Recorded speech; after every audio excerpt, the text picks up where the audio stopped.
नमस्कार. भाग नंबर 2 मध्ये आपण सर्वांचं स्वागत आहे. आणि आता आपण सरांना विचारणार आहोत बीबीएनजीचा त्यांचा एकंदर प्रवास, ही संकल्पना त्यांच्या डोक्यात कशी आली आणि आतापर्यंत जो बीबीएनजीचा वृक्षराज आपल्याला दिसतोय, ती नेटवर्किंग फोरम चालू करण्यामागचा उद्देश त्यांचा काय होता. सर, आता आपण बीबीएनजीच्या प्रवासाला सुरुवात करणार आहोत. 2012 साली फेसबुकवरनं एक छोटासा ग्रुप सुरू झाला, ब्राह्मण व्यावसायिकांनी एकत्र येण्याकरता. आणि हे मी कितीतरी फोरमवरती मागच्या 6 वर्षात ऐकलेलं आहे की बीबीएनजीची बीज ही एका छोट्या फेसबुक ग्रुपमधनं रोवली गेली. आणि आज आपण 28 चॅप्टर पाहतोय. मुंबई पुणे सारख्या शहरांमधनं 16 चॅप्टर बीबीएनजीचे आहेत. आपले 2-3 चॅप्टर बाहेरही आहेत देशाच्या. आणि खऱ्या अर्थाने आपण ग्लोबल होण्याकडे आपली वाटचाल निश्चितपणे सुरू झाली. पण मग सगळ्या ब्राह्मण व्यावसायिकांनी एकत्र येण्याकरताची ही संकल्पना तुम्हाला कशी सुचली आणि मग त्यावेळी कशी पावलं घेतली. त्याचं एक मूळ तत्व असं आहे की मुळातच उद्योजकता माझ्या स्वतःच्या मनात होती. बरोबर. परिस्थितीमुळे आणि भांडवल त्यावेळी लागत असल्यामुळं, आता भांडवल लागत नाही बरं का, आता सरकारी योजना इतक्या आहेत की उद्योजक खरंच भांडवल नसताना सुद्धा उभा राहू शकतो. बरोबर. पण आणि आताची उद्योजकता पण थोडीशी वेगळी आहे. मोबाईलवरनं लॅपटॉपवरनं उद्योजकता सुरू होऊ शकते आता. खरंय. त्यावेळच्या परिस्थितीनुसार 2 गोष्टी घडल्या. एक म्हणजे माझा उद्योजकीय प्रवास का आणि कसा सुरू झाला, तर मी पण सगळे करतात तसं लग्न केलं. आणि लग्न करताना मला वडिलांनी विचारलं की तुझ्या अपेक्षा काय. बरोबर. तेव्हा मी त्यांना सांगितलं की कमावती बायको पाहिजे. करेक्ट. तर आता आमचे जे काका आहेत ना, ते म्हणले का तुझ्या मनगटाला माशा मेल्या का. बर.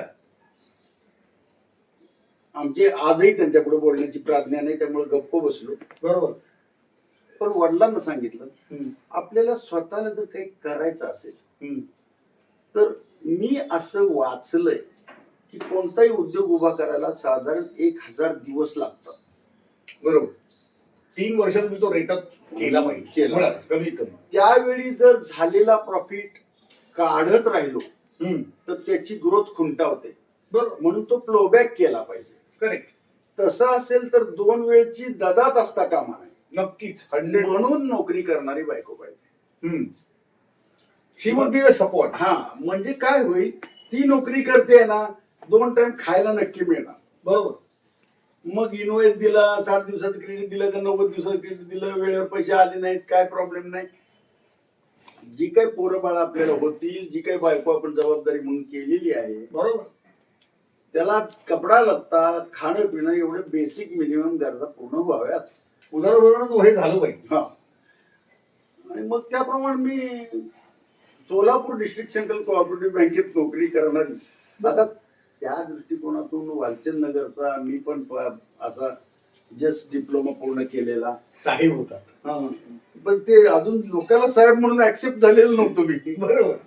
तर त्यावेळी तसं मला फार काही शिकलेल्या मुली पण आल्या नाही. जे काय आल्या म्हणजे त्यातल्या त्यात ही एका बँकेत नोकरीला. तेव्हा एवढं डोकं नव्हतं की सोलापूर डीसीसी मधल्या बँकेतल्या मुलीशी लग्न करून आपल्याला सीमित क्षेत्रात वावरावं लागेल. बरोबर. कारण त्याचे जिल्ह्याच्या बाहेर बदलेच होऊ शकत नाही. बरोबर. म्हणजे पुणे जिल्ह्याला वालचंद नगरच्या पेरीफेरीला सोलापूर जिल्हा आहे. बरोबर. त्यामुळे तिथं जवळपास बदल्या होऊ शकतील. बरोबर. पण ह्याच्या पलीकडे जास्ती काही करता येणार नाही. बरोबर. म्हणजे मला वालचंद सोडून चालणार नाही. करेक्ट. म्हणजे तुमच्या मुवमेंट वर रिस्ट्रिक्शन आलं. पण त्यावेळी तेवढं म्हणजे लंबी सोच नव्हती म्हणा किंवा काय. 3च वर्षात मला प्रमोशन मिळालं. मी खूपच कौतुक व्हायला लागलं माझं. आणि मला खरंच खूप म्हणजे भारतामध्ये सीएनसीचा जो जमाना आला, त्यावेळी इनिशियली ज्या 10 मशीन आल्या, त्या 10 मशीन्स पैकी वालचंद ग्रुपनं हिताची सिटी बरोबर कोलॅबोरेशन केलं होतं. त्या 10 मशीन पैकी एका मशीनवर tool design and setting engineer, tool planning engineer म्हणून माझी नेमणूक झाली. मी ते मशीन चालवायला शिकलो. मग त्यावेळी समजून सांगायचे, अरे सीएनसी ऑपरेटर आणि साधा लीट ऑपरेटर याच्यात फार फरक आहे. सायकल चालवणार आणि विमान चालवणार इतका फरक आहे. असं करून आम्हाला इंजिनियर असून सुद्धा ऑपरेटर केलं. बर. ऑपरेटर मधनं बाहेर पडण्यासाठी शिकलो. आणि पुन्हा ऑपरेटरच झालो. Correct. Back to square. Back to square. मग मी लढून काय केलं, यातनं आता बाहेर पडणार नाही आपण, इथंच प्रमोशन देतील, इथं जनरल मॅनेजर म्हणतील पण इथंच बसवतील. बरोबर. म्हणून मी वालचंदर सोडायचा निर्णय घेतला. आणि मग मी वेगवेगळ्या ठिकाणी इंटरव्ह्यू दिलो, बऱ्याच ठिकाणी पास झालो. मग त्यात माझ्या वालचंदनगरच्या एका सिनियरचा खूप उपयोग झाला. काहीच कळत नव्हतं मला, एकदम खेडूत. मी माझा पहिला पाठवलेला अर्ज मायको, जिला आता बॉश म्हणतात, तो अर्ज सुद्धा साध्या अर्धा फाडून, जो ताव पेपर म्हणतो ना, रूल्ड पेपर, त्यातला अर्धा फाडून त्याच्यावर बायोडेटा असं लिहून पाठवलं. वा. आता तो तसला बायोडेटा बघितल्यावर त्यांनी फाईल करून टाकला. काही इंटरव्ह्यूला बोलवायचं कारणच नाही. आनंदाचे डोही. पण मग गंमत अशी झाली की माझे एक सिनियर होते, त्यांचे रूममेट वालचंद कॉलेज मधले बी.आर. शाह म्हणून सिनियर होते, आता ते पुण्यात असतात. त्यांचे कॉलेजमध्ये रूममेट जे होते, हॉस्टेल रूममेट, ते मायकोत खूप उच्च पदस्थ होते, आर.जी. कुलकर्णी. बर. हे रेफरन्सेस मी मुद्दाम सांगतोय. आर.जी. कुलकर्णी होते, त्यांना यांनी 15 पैसे, वालचंद नगरचा विचारच तसा कधी प्रोफेशनल नव्हता, सगळं कुटुंब वातावरण. त्यामुळे त्यांनी 15 पैशाचं पोस्टकार्ड लिहिलं, Ranganath Ganesh Kulkarni, motor industries company limited, Satpur, Nashik. Shripad Kulkarni सारख्या हिऱ्या माणकांची पारख नसणारी तुझी कंपनी असली कसली? बर. त्याला अर्ज करून त्याला साधं उत्तर देता आलं नाही तुझ्या कंपनीला, असं त्यांनी त्या मैत्रीत त्यांना लिहिलं. ते म्हणे कुठे याचा अर्जच नाही. हे धुंडाळ हे 15 पैशाचं कार्ड वर ओपनले आलेलं, ते वॉचमन वाचतोय, हे वाचतोय, ते वाचतोय. आणि मग त्या फाईल मध्ये बघितलं, तर हे असं रद्दड. शेवटी तो अर्ज काढला त्यांनी मोठ्या यानं, मुश्किलीनं, आणि मला इंटरव्ह्यूला पत्र पाठवलं. पहिले इंटरव्ह्यू केलं, त्यांनी सांगितलं की आम्ही डिप्लोमाला क्रॉसरूम म्हणून घेतो म्हणजे. बरोबर. ते त्यांच्याकडं पीटीचा ड्राफ्टर वगैरे असेल. करेक्ट. मी म्हटलं ड्रॉइंग ही इंजिनियरची भाषा आहे, मी काय क्लार्क व्हायला आलेलो नाही. भाषा लिहायचं काम क्लार्क करतो. बरोबर. लेखक बोलत राहतो, शॉर्ट हँड त्याने करायचं.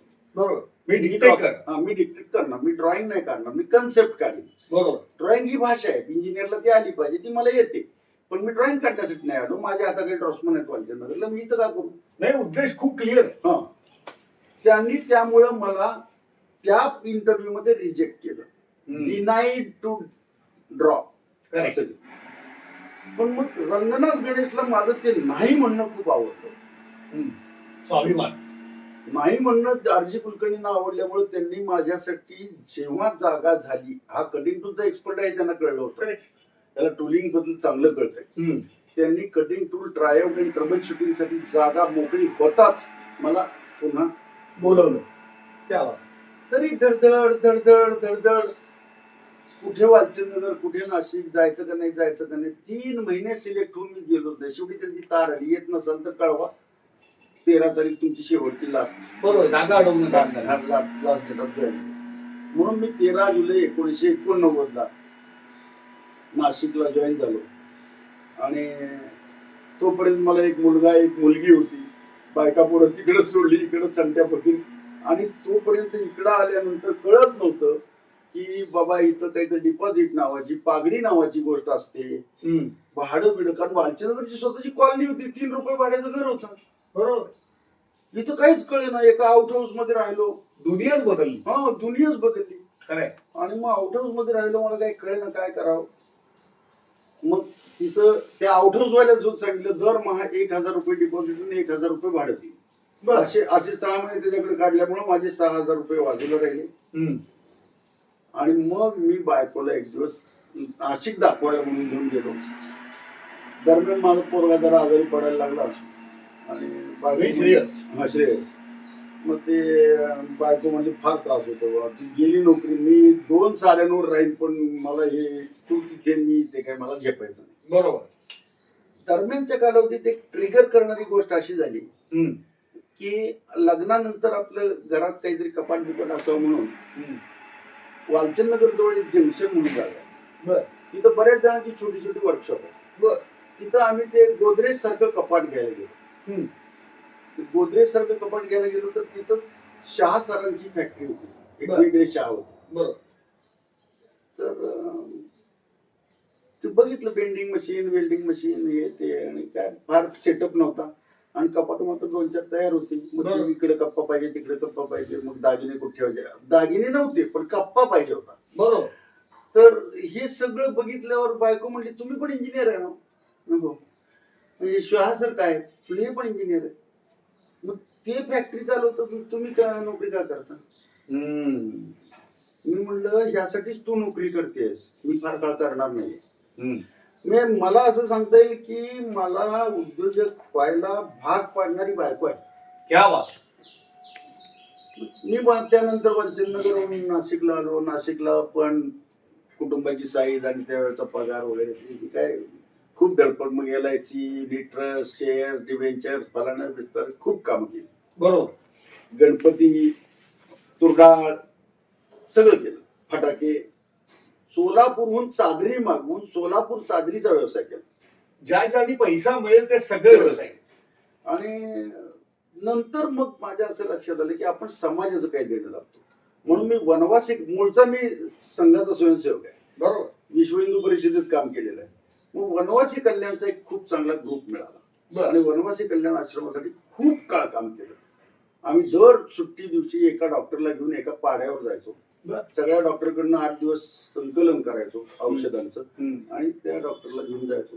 आमचा एक विश्वास जोशी म्हणून मित्र होता त्याला घेऊन जायचो. तो बरंच काही म्हणजे आणि आस्ते आस्ते आस्ते आस्ते दुनिया कळायला लागली आणि मग उद्योजक होण्याची स्वप्न पडायला लागली. बरोबर. जे फार महत्वाचं फार महत्वाचं होतं.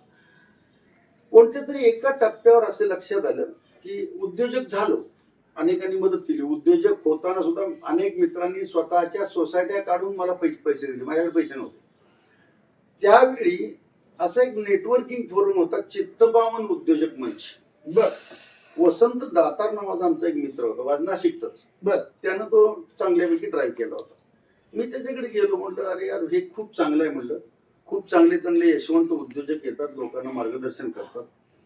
आपल्या समाजाला खरंच उद्योजकतेकडे जाण्याची गरज आहे. नोकऱ्या मिळणार नाही आहेत आणि आपण ही काहीतरी केलं पाहिजे तर आम्हाला घे.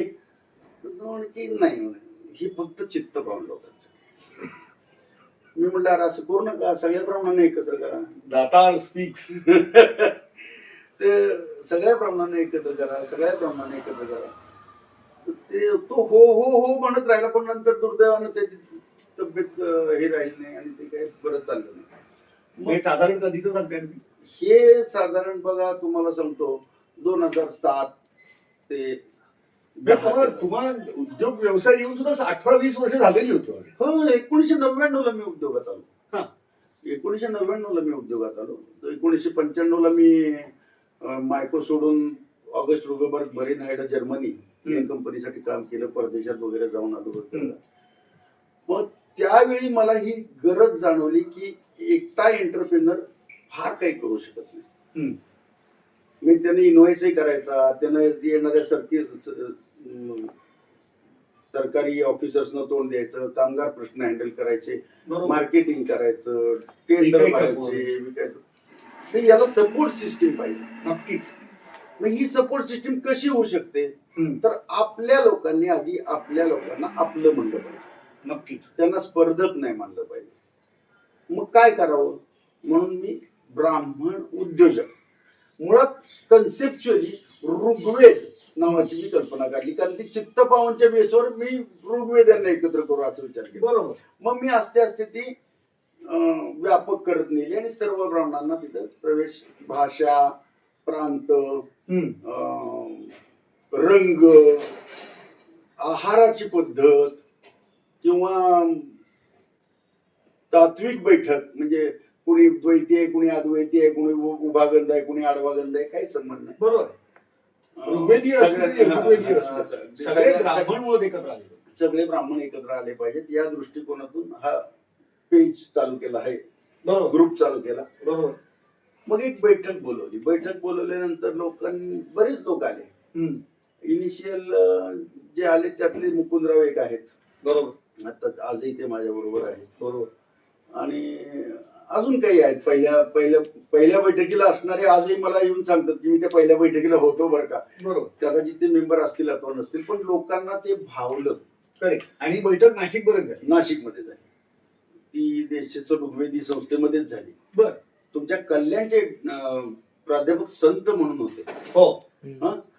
त्या संतांनी मध्यवर्तीमध्ये एक मीटिंग घेतली होती. आणि त्या संतांचं फार आग्रही मागणी असायची की DRB एकत्र आले पाहिजे, देशस्थ ऋग्वेदी ब्राह्मण एकत्र आले पाहिजे. तर संतांनी त्या डायसवरती मी परवानगी घेतली. प्रभाकर पंत कुलकर्णी म्हणून आहेत मध्यवर्तीचे, माहे पार्ल्याला राहतात. तर प्रभाकर पंतांना मी चिठ्ठी पाठवली की मला जरा बोलायचं आहे. आणि मकरंद सुखात्मे वगैरे मंडळी होती तिथं. तर त्यांनी मला बोलायला संधी दिली. तिथं मी हा विचार मांडला की बाबा असं करायला पाहिजे, आम्ही आता करतो आहोत असं. तर त्यावेळी प्रभाकर पंत म्हणाले की गो अहेड, आम्ही तुम्हाला मदत करू. मग तिथं मुकुंदराव कुलकर्णी त्या संस्थेत त्यावेळी ऍक्टिव्ह होते, नंतर ते अध्यक्षही झाले.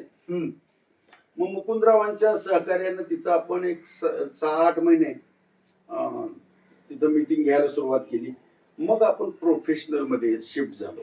करेक्ट. आणि मग आपला चॅप्टर म्हणून ऑफिशियली लॉन्च झाला. असं ते सुरुवात झाली. आणि मग हा पहिल्यांदा चॅप्टर गंगापूर रोड का इंदिरा आणि हे 2016 बरोबर. हो, 2012ला फेसबुक पेज चालू झालं, 14ला बैठका सुरू झाल्या. ऑफिस मध्ये 2 वर्ष गेलेली. हो, 2 वर्ष लोकांशी बोलणं, काय कन्सेप्ट आहे काय नाही, असं करायला पाहिजे तसं करायला पाहिजे. त्याच काळात मी जैन इंटरनॅशनल ट्रेड ऑर्गनायझेशन म्हणजे जितोचा अभ्यास केला. त्याच काळात मी याचा नाशिकमध्ये एक MBA म्हणून उभा राहायला निघाली, नाशिक बिझनेस असोसिएशन, ते बघितलं. त्याच काळात मी निमामध्ये ऍक्टिव्ह होतो, आयमा मध्ये ऍक्टिव्ह होतो.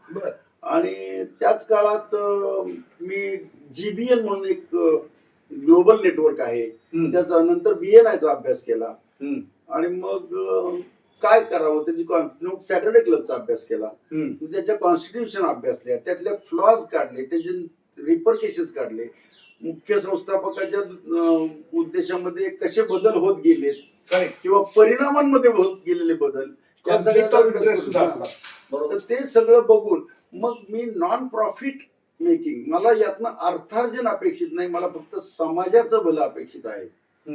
आणि माझ्यासारखे स्वयंसेवी विचारांनी काम करणारे उभा करू आणि त्यांना घेऊन पुढे जाऊ. एकानं 10 आणले आणि 10नी 10 आणले तर आपण कुठे जाऊ. That is what exactly called network. आणि त्या पद्धतीने आपण सुरू जाऊ. फॅन्टॅस्टिक. मित्रांनो, आपण गप्पा मारतोय आपले फाउंडर प्रेसिडेंट श्रीपाद कुलकर्णी यांच्याशी. आपण त्यांच्याशी अशाच गप्पा रंगवणार आहोत आणि विशेषतः विचारणार आहोत की हे पहिल्या चॅप्टर नंतर आत्ताचं स्वरूप कसं झालं. सर, अगदी पिन पॉइंट काही प्रश्न विचारणार आहे. पहिला चॅप्टर 2016ला सुरू झाला इंदिरानगर, आणि तिकडनं हे आत्ताचं स्वरूप. तर हे असं एवढं मोठं स्वरूप होईल हे तुम्हाला असं वाटलं होतं की? म्हणजे विजन असते, विजन म्हणून नक्की असं वाटलं होतं की सॅटर्डे क्लब महाराष्ट्रापुरतं मर्यादित आहे. मी ऍटलिस्ट देशभर जाईल. बरोबर, ऍटलिस्ट देशभर जाईल. नंतर मला योगायोगानं 17 मध्येच संधी मिळाली दुबईला जायची. मी दुबईला गेलो आणि मग मला असं लक्षात आलं की सगळ्याच देशात प्रचंड ब्राह्मण आहेत. बरोबर. आणि दरम्यान या फेसबुकच्या पेजवरनं अनालिसिसला एकदा बघितलं तर आपलं कॉन्सन्ट्रेशन कोणत्या एरियात आहे, कोणत्या कोणत्या देशात आहे, तर 200 देशांमध्ये आपले लोक आहेत. क्या बात. म्हणजे जवळपास पूर्ण जग. मग भले 10 असतील पण तिथं आहेत. त्यामुळे मग आपण beyond the national boundaries also म्हणून आपण BBN ग्लोबल असं टायटल घेतलं आणि म्हणून आपण त्या बाउंड्रीज कडे जायला लागलो. आणि तुम्हाला सांगतो याच्या इतकं सोपं काहीच नाही. फक्त 2 तास आठवड्यातनं जेन्युइनली मीटिंग अटेंड करायची. बरोबर. आणि ओबीजनी ऍडिशनल 2 तास ऍडिशनल 2 तास बरोबर. आठवड्यातून बरोबर. या संस्थेसाठी विचार करायचा. 15,000 रुपये पर मंथ देऊन मार्केटिंग करून जेवढे एन्क्वायरी जनरेट होणार नाहीत, हम्म. जेवढे डंडील होणार नाहीत, हम्म.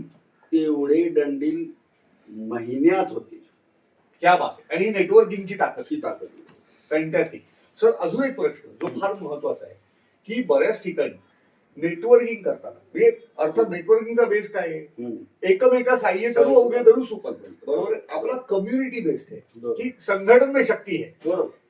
सगळ्या ब्राह्मणांनी एकत्र येणं गरजेचं आहे आणि ब्राह्मण म्हटल्यानंतर व्यवसाय हो. हा आपसूक गणितासारखा येतच नाही. नाही. जो आता विचार निश्चितपणे मागच्या 8-10 वर्षात बदललेला आहे, बदल. बदलतोय ते खूप अतिशय आशादायी आहे. बरोबर. पण याच्यातून अर्थार्जन अपेक्षित नाही. याच्यातून समाजाचं देणं लागतो, आपल्या ज्ञातीचं देणं लागतो, म्हणून हे एकत्र येणार असा स्पेसिफिक विचार आपला का? माझा विचार असा स्पेसिफिक असतो. लक्षात घ्या की ज्या भगवंतानं आपल्याला चोच दिली त्यानं चाऱ्याची व्यवस्था केलेली आहे. खरं आहे. तर मग आमच्या लहानपणी असं आम्हाला सांगितलं जायचं की शंकर पार्वती पहाटे 4 वाजता सगळीकडे प्रोबिंग करतात विमानांना जाऊन सगळ्यांची परिस्थिती बरी आहे का बुवा, आणि ज्याला काही कमतरता असेल त्याला मदत करतात, ज्याचं बरं चाललं असेल त्याला आशीर्वाद देऊन निघतात. बरोबर. लोकसंख्या वाढल्यानंतर त्यांच्या त्या विशिष्ट वेळेमध्ये कव्हर होईना झाली सगळी जनता. म्हणून त्यांनी काही लोक खाली नेमले की बाबा तू एवढ्या चमूची जबाबदारी घे, तू एवढ्या चमूची जबाबदारी घे. तशी प्रत्येकानं जशी माझे कुटुंब माझी जबाबदारी म्हणणारी मंडळी आहे तिथं. हो, अगदीच. तर मग माझी जात माझी जबाबदारी म्हणायला काय वाव आहे? खरं आहे. असं आपल्यातल्या प्रत्येकाला वाटलं की माझी जात एक का फेक नॅरेटिव्हचे बळी या विषयावर महाराष्ट्र इतकं कोणीच काही सांगणार नाही. नक्की. मग एका गावी एक गरीब ब्राह्मण होता, अशा कथाच का सांगितल्या गेल्या? ब्राह्मण कधीच गरीब नव्हता, तो अयाचित वृत्तीनं राहिला. तो ज्ञानार्जनाचे पैसे अपेक्षित करत नव्हता. आता सगळंच प्रोफेशनल झाले तर होऊन जाऊ द्या. बरोबर. मग उद्योगात उतरा, व्यवसाय करा आणि फक्त आपल्या माणसाला आपलं म्हणा. लक्षात घ्या, ब्राह्मण कृतज्ञ आहे. अगदीच. ब्राह्मण केलेले उपकार विसरत नाही. ब्राह्मण जास्तीत जास्त दुसऱ्यांना मदत करायचा प्रयत्न करतो, सचोटीने वागतो, सचोटीने वागतो, साधन शुचिता सांभाळतो. अगदीच. धर्म, अर्थ, काम आणि मोक्ष 4ही पुरुषार्थ मिळवायचा प्रयत्न करतो. अगदीच. प्रश्न कोणी कितीही वल्गर बोललं तरी तोंड सांभाळून बोलतो. महाराष्ट्राच्या मुख्यमंत्र्याचं उदाहरण आहे तुमच्या समोर. अगदीच. अगदीच. प्रश्न. त्यामुळं चांगल्या पद्धतीनं कम्युनिकेट करण्याची क्षमता असणाऱ्यांनी समर्थ होऊन या समाजाला दिशा दिली पाहिजे. बरोबर. नाहीतर समाज असाच फरफटत जाईल. लक्षात घ्या, शस्त्रे हताश्च विपदः न हता भवति. बरोबर. शस्त्रानं जर आपल्या आपत्ती म्हणा किंवा वैरी म्हणा, बरोबर. रिपवाह म्हणा, बरोबर. शस्त्रे हताश्च रिपवाह न हता भवति. शस्त्रानं जर हत्या केली तर शत्रूचा नायनाट होत नाही.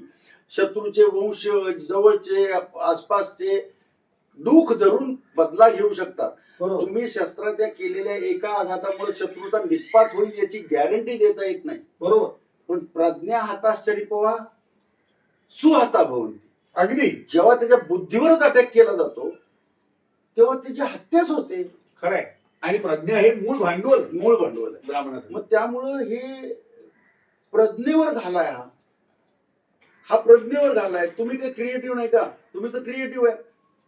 कुठली चळवळ अशी आहे की ज्याच्यात ब्राह्मण अग्रेसर नव्हते? सगळीकडे अग्रेसर ब्राह्मण आहे. नक्की. पण ब्राह्मण समाजानं संपूर्ण जगाचा दुरितांचे तीर जाओ, विश्व स्वधर्म सूर्य पाहो. माझे 3 भावंडांचं भलं कर असं म्हटले नाहीत ज्ञानोबा. खरंय. खरंय. जो जे वांछील तो त्याला आणि पुढे जाता हा ब्राह्मण आहे. सर्वेपि सुखिनः सन्तु सर्वे सन्तु निरामया सर्वे भद्राणि पश्यन्तु मा कश्चित् दुःख. कश्चित सुद्धा दुःख कोणालाही असू नये ही प्रार्थना करणारा ब्राह्मण आहे. हे समजून घ्या. पण तो समृद्ध असला पाहिजे. एक लक्षात घ्या, तो बिचारा गरीब त्याचं भागत नाही अशा अवस्थेत तो कसं दुसऱ्याला मदत करेल? खरंय. दुर्बळ एखाद्याला उचलून नेऊ शकेल का? अगदी. म्हणून तो सबळ पाहिजे, म्हणून तो समर्थ पाहिजे, म्हणून तो संपन्न पाहिजे.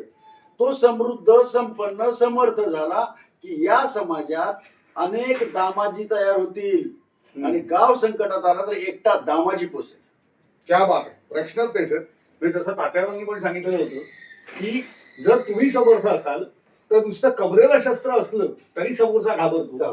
कारण पराक्रमी पुरुषालाच शस्त्र शोभून दिसतं, अपराक्रमी पुरुषाला शस्त्र शोभून दिसत नाही. कारण शस्त्र चालवायचं कधी आणि शस्त्र कधी चालवू नये हे सुद्धा एक समर्थ, समृद्ध आणि संपन्न योद्धाच ठरवू शकतो, जसं तुम्ही आता सांगितलं. म्हणून मग असं नेटवर्क उभा करावं. आपल्या माणसाने आपल्या माणसांना म्हणावं, सिंहाला सुद्धा उद्यम करावाच लागतो. वनाचा राजा ना अभिषेको ना संस्कारो सिंहश्चक्रियते मृगेही. अगदी. त्याला कोणी राज्याभिषेक करत नाही तरी पण त्याला वनाचा राजा म्हणतात. मृगाला आमचे मृगेंद्र, त्याला मृगेंद्र म्हणतात. का म्हणतात? त्याला कोणी अभिषेक करत नाही, कोणी संस्कार करत नाही. तो त्याच्या उद्यमानं तो हे होतो. अगदी. उद्यमेने सिद्धंती कार्याने. कार्य सिद्ध कधी होतात? उद्यम केल्यास सिद्ध होतात. बरोबर. नच मनोरथही. फक्त मनोरथ करून नाही मी याव करीन, मी त्याव करीन. आणि उद्योगांना नास्ती आलस्य म्हटलेलं ना. खरंय. आणि त्यात सगळ्यात महत्वाचा उद्यम काय माहितीये का? आळस झटकण्याचं एकमेव साधन उद्यम आहे, कर्मयोग आहे. मान्य. आलस्य कुतो विद्या, अविद्यस्य कुतो धनम, अधनस्य कुतो मित्रम, अमित्रस्य कुतो सुखम. आणि प्रत्येक जीवाला सुख पाहिजे. सुख पाहिजे असेल तर मित्र पाहिजे, मित्र पाहिजे असेल तर धन पाहिजे, धन पाहिजे असेल तर उद्यम केला पाहिजे. नक्कीच. आळस झटकला पाहिजे. नक्कीच. आणि आपण जे नोकऱ्या मागत फिरायचं काय कारण आहे? नोकऱ्या देणारे व्हा ना. बरोबर आहे. इव्हन देणारे व्हायला सुद्धा उद्योग करणं हे गरजेचं आहे. जो मूळ संदेश आहे. अतिशय सुंदर सर. कल्याणच्या सांगाती हा कल्याण चॅप्टरच्या मुलाखतीचा घरगुती सोहळा आहे आणि आज तुम्ही इथे आलात, तुमची मुलाखत दिली, आम्हाला खूप बरं वाटलं तुमच्याशी बोलून. कारण फाउंडर प्रेसिडेंटचे विचार आज सरळ सरळ मेंबर्स पर्यंत पोहोचतात आणि त्याचा जर प्रचंड फायदा होणार हे निश्चितच आहे. पण या उपक्रमाबद्दल जर तुम्ही 2 शब्द बोललात तर आम्हाला फार बरं वाटेल. खर तर मला असं सुरुवातच मी तशी करणार होतो की कल्याण हा जो इनिशिएटिव्ह घेतलाय ना हा खरंच चांगला आहे. म्हणजे हा ठीक आहे, एचओ आणि स्पेशल लोकांची मुलाखत वगैरे ही टायटल तुम्ही प्रेमातून दिली, पण मला असं कळलंय की तुम्ही तुमच्या प्रत्येक मेंबरची मुलाखत घेतलेली आहे. हो. कदाचित मी असेल, कोराळकर असतील, मुकुंदराव असतील किंवा सुयोग सर असतील, विवेकजी असतील, या लोकांच्या मुलाखती कोणी ना कोणी कधी ना कधी घेतात. पण सामान्य मेंबरला हे किती मोठं आहे सांगा मला. मला याच्यावर एक गोष्ट आठवते. यातला वाईट संदर्भ सोडून द्या. मी एका परीक्षेला पुण्यामध्ये गेलो होतो आणि पॉलिटेक्निकच्या हॉस्टेलच्या समोर टीव्ही लावलेला होता, कॉमन टीव्ही असतो ना, आणि तिथं प्रथम तुला वंदितो कृपाळा हे वसंतरावांचं गाणं वसंतराव म्हणतायत असं अष्टविनायक मधलं चित्रीकरण दाखवण्यात येत होतं. आणि त्याला पार्श्वभूमी होती, वसंतराव त्या दिवशी सकाळी गेलेले होते. या दृकश्राव्य माध्यमाचा फार मोठा उपयोग आहे. सर्वार्थानं मोठा उपयोग आहे. चांगल्या अर्थानं आहे, स्वतःच्या प्रसिद्धीसाठी आहे, नावलौकिकासाठी आहे, प्रेमासाठी आहे. आपल्या जवळचे अनेक जण असतात, त्यांना माहितीच नसतं आपण काय. नक्कीच नक्कीच. त्यामुळे आपलं अंतरंग उलगडून सांगण्याची उर्मी त्या माणसाला तयार होईल अशी इतक्या चांगल्या मुलाखती तुम्ही घेताय. नक्कीच. थँक्यू. त्यामुळे कल्याण चॅप्टरचं याबाबत खरंच कौतुक आहे. हा इनिशिएटिव्ह लढणारे तुम्ही नेहा, आमचे सुश्रुत आणि नितीन इतराज आणि कल्याण चॅप्टरची जी काही उभी टीम असेल ज्यांनी या संकल्पनेला उचलून धरून साथ दिली. स्वतःचा रहिवास असताना सुद्धा अरविंदरावांनी एवढा वेळ दिलेला आहे. खरंय. या सगळ्यांचं कौतुक करावं तेवढं. हे आंतरिक तळमळीतून होतं, लक्षात घ्या. नक्की. त्या ज्या क्रिएटिव्हिटीज आहेत ना, हे काही श्रीपाद कुलकर्णी सांगितलेली आयडिया आहे असं नाही. बीबीएनजी मध्ये दीपस्तंभ चालतोच, बरोबर. नक्की. पण दीपस्तंभ मध्ये आपली मुलाखत होईल का?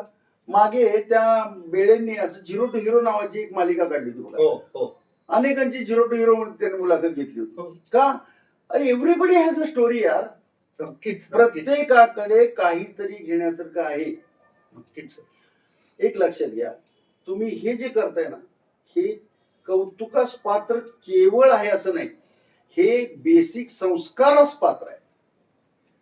हे संस्कारातून आलंय. खरंय. अमंत्रस्य अक्षरम नास्ती,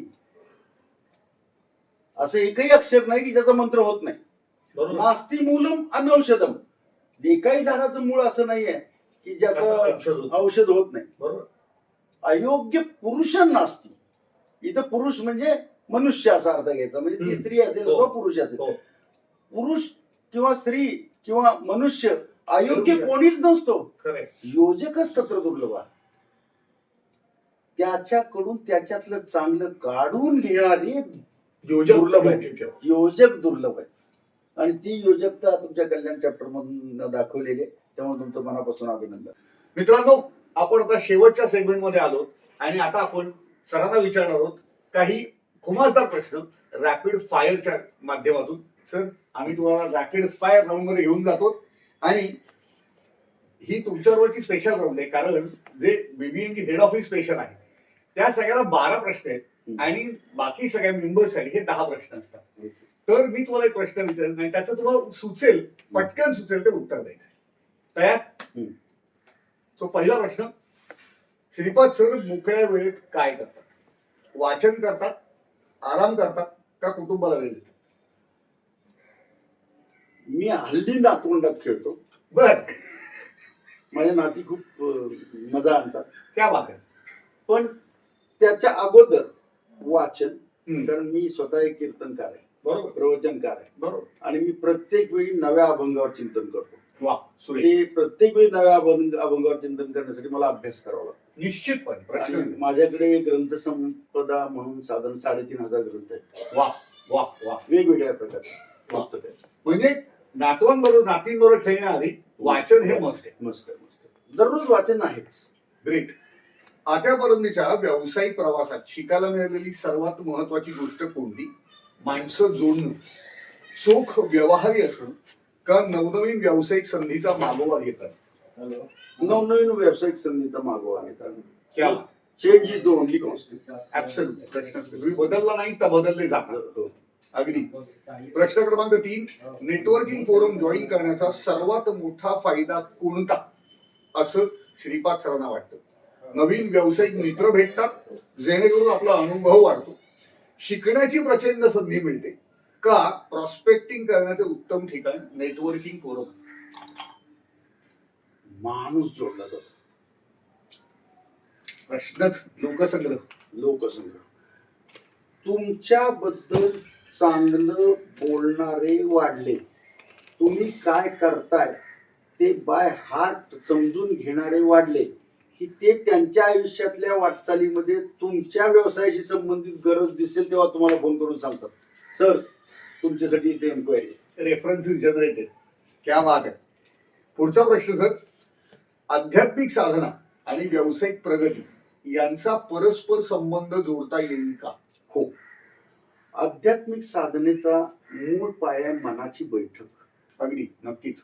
आत्मविश्वास आणि श्रद्धा. डोळस श्रद्धा. मी if I am giving my 100%, अधिष्ठानम तथा करता करणंच पृथक्विदम विविधाच पृथक चेष्टा दैवम चैवात्र पंचमम. अगदी. दैव म्हणजे सुद्धा त्या त्या इंद्रियाच्या अधिष्ठात्री देवता. म्हणजे एकाच वेळी आपल्याला क्रोध येणं हा मनावरती झालेला परिणाम आहे. बरोबर. घटनेचा मनावरती झालेला परिणाम, आणि त्यामुळं आपल्याकडनं अद्वा तद्वा भाषा निघून एखादा कस्टमर तुटणं हा व्यवसायावर झालेला परिणाम आहे. नक्की. त्यामुळं अध्यात्म जे तुम्हाला शिकवतं ते कंट्रोल, संयम असणं. संयम आणि सातत्य. सततम कीर्तयंतो माम यतंतश्च दृढव्रतः, असं जे म्हटलेलं आहे ना, कीर्तन हे सतत ते कीर्तन आहे, लक्षात घ्या, ते सतत कीर्तन आहे. मग ते व्यवसायाचा असो, श्वास न घेता राहू. व्यावसायिकाचा श्वास काय आहे? इनव्हॉइस. अग्रीड. जर इनव्हॉइस न करता व्यावसायिक थांबत असेल तर श्वास न घेतलेल्या शरीरासारखा तो आहे. एकदम. आणि त्याच्याकरता डबल पी असणं आवश्यक आहे, पेशन्स अँड पर्सिस्टन्स. सुरेख. उत्तम कीर्तनकार वा प्रवचनकार होण्यासाठी एक सर्वात महत्वाची गोष्ट येणं आवश्यक आहे. विषयाची उत्तम मांडणी, अप्रतिम आवाज का प्रबोधन करण्याचा निर्मळ उद्देश. प्रबोधन करण्याचा निर्मळ उद्देश. सुंदर सर. एक कोणता छंद ध्यास रूपाने श्रीपाद सर अजूनही जोपासतात? ध्यास रूपाने मनमोकळ्या गप्पा मारणे, नवीन पिढीला व्यावसायिक मार्गदर्शन करणे का नवनवीन संधी शोधत राहणे? नवीन पिढीला उद्योगासाठी प्रवृत्त करणे. वा. आणि हे अत्यंत महत्वाचं. हो. सक्सेशन प्लॅनिंग व्हावं अशी माझी फार खूप आहे. निश्चितपणे सक्सेशन प्लॅनिंग आपल्या सुद्धा समाजात व्यावसायिक घराणी उभा राहावी. अडाणी, अंबानी किंवा आजही आहेत आपल्याकडे सारंग, सांडू, किर्लोस्कर, गरवारे, चितळे, गाडगीळ आहेत ना आपल्याकडे. अशीच घराणी उभं राहावी. बरोबर. कारण इथं सलाम पैशाला आहे ना. ठीक आहे. Bottom line. बरोबर. पुढचा प्रश्न सर. ब्राह्मण व्यावसायिक एकीकरणाकरता बीबीएनजी स्थापन केली नसती तर काय केले असते? जमेल तेवढ्या ब्राह्मण व्यावसायिकांनी मार्गदर्शन करत राहिले असते.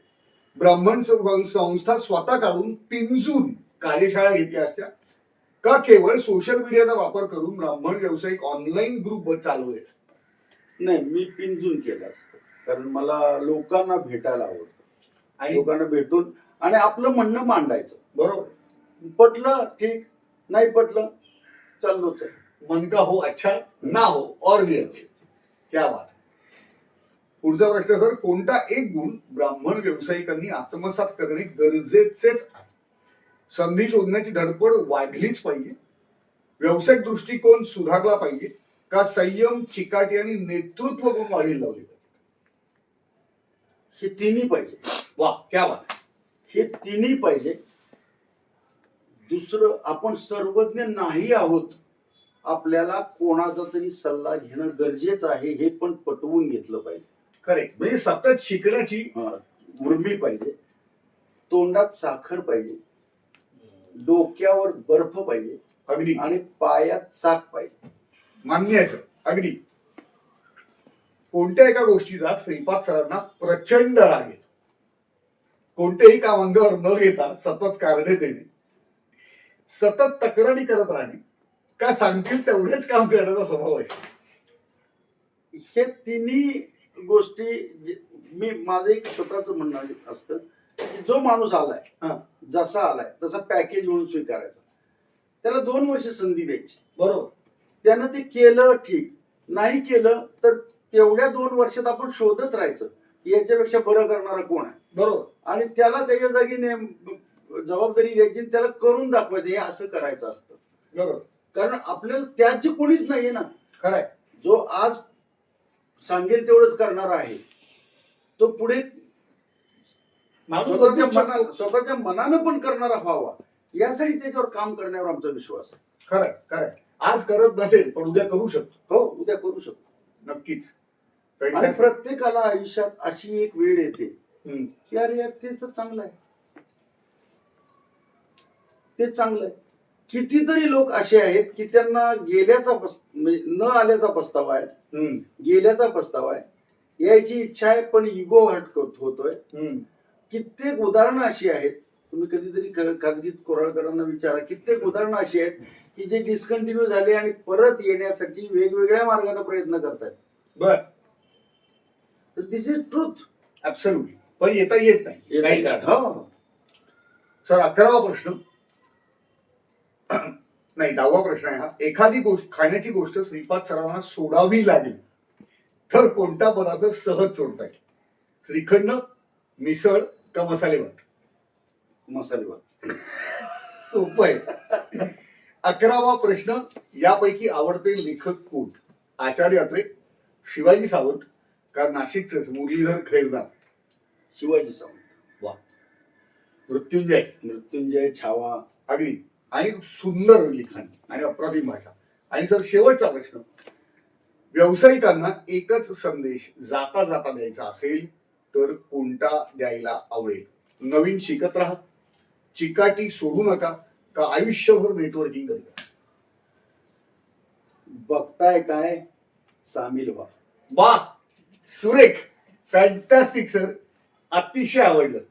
मित्रांनो, ही होती श्रीपाद सरांबरोबर गप्पांची मैफल. आज श्रीपाद सरांना भेटून प्रत्यक्ष यांच्याबरोबर मुलाखत घेऊन अतिशय मजा आली. तुम्हालाही मजा आली असेलच. आपण आज हा गप्पांची मैफल इथंच थांबवतोय. सर, तुम्ही आज आलात, मनमोकळ्या गप्पा मारल्या. मी खरोखर तुमचे कल्याण चॅप्टरतर्फे आभार मानतो. थँक्यू. मित्रांनो, असंच बीबीएनजी हेड ऑफिस स्पेशल खास माणसाची खास मुलाखत या सदरात परत एकदा भेटू. त्याबद्दल तोपर्यंत काळजी घ्या. धन्यवाद.